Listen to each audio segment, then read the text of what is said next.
नमस्कार, जयसिंगपूर नगरी न्यूज मध्ये आपलं सहर्ष स्वागत। पाहूया आजच्या दिवसभरातील काही ठळक घडामोडी। दानोळीत धारदार शस्त्राने युवकाचा खून, मानेवर व पोटावर वार।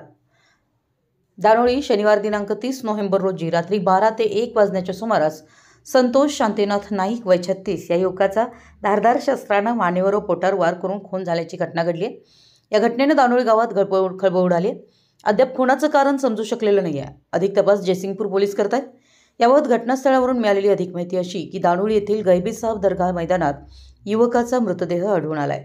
याची माहिती पोलीस पाटील प्रशांत नेजकर यांना मिळताच जयसिंगपूर पोलीस इचलकरंजी उपविभागीय अधिकारी समीरसिंह साळवी, पोलीस निरीक्षक सत्यवान हाके यांनी भेट देऊन तपासाच्या सूचना दिल्या।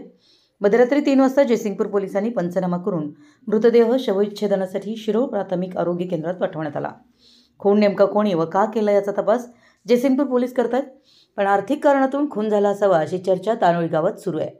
आरोपीच्या तपासासाठी पथकं रवाना झाली आहेत। अधिक तपास जयसिंगपूर पोलीस करत आहेत। आमच्या जयसिंगपूर नगरी न्यूज चॅनलला लाईक करा, सबस्क्राइब करा आणि हो, स्क्रीनवर दिसत असलेला व्हॉट्सअप नंबर तुमच्या मोबाईलमध्ये ॲड करा। पाहत रहा जयसिंगपूर नगरी न्यूज चॅनल।